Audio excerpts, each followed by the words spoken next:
Be ready for the dictation. 5 seconds to go.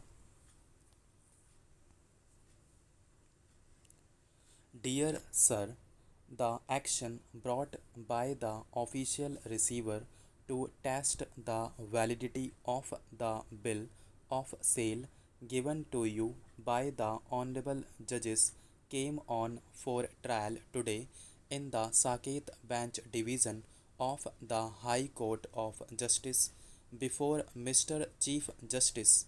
I regret to say that the learned judge, after hearing the arguments on both sides, decided against you on the ground that the document is not in accordance with the form prescribed by the Act of Parliament relating to bills of sale.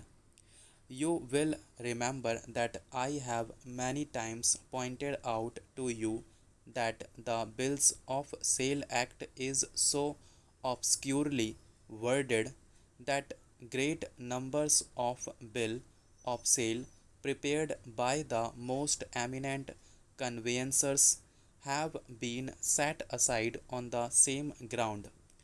It is open to you to carry the matter the Court of Appeal, but I do not advise that course.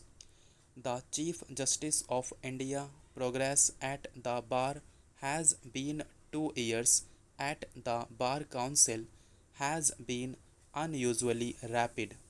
He was called in 1947.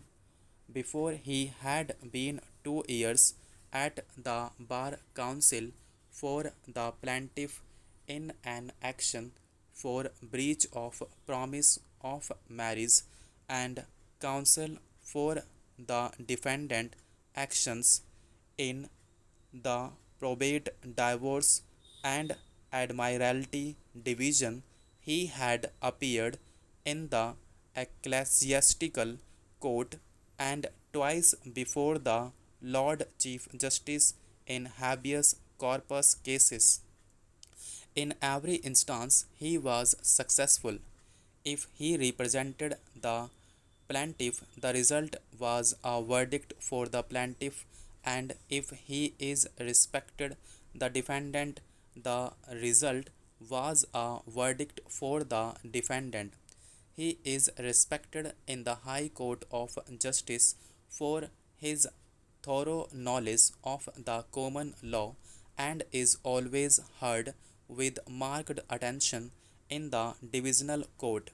He argued with great ability a novel point raised on a commercial summons in the Queen's Bench last week. He has been retained in an important action on a bill of lading and also in several assessment appeals arising out of the recent quinquennial valuation. He is an authority on the vexed question of employers' liability.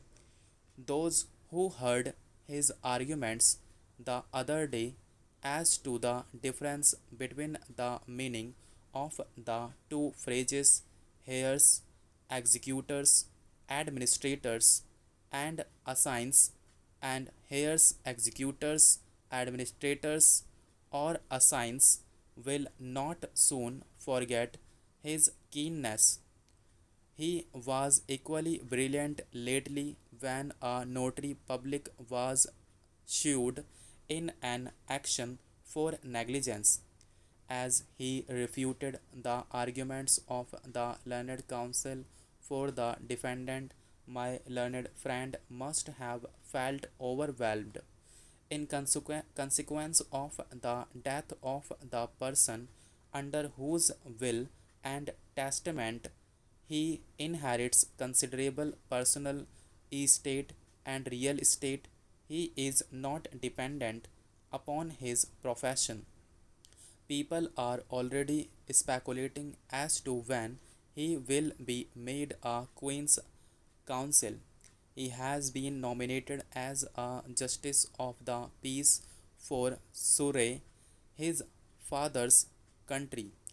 He is the prospective candidate for a very large constituency in the north of England, and he is in great demand as a political speaker.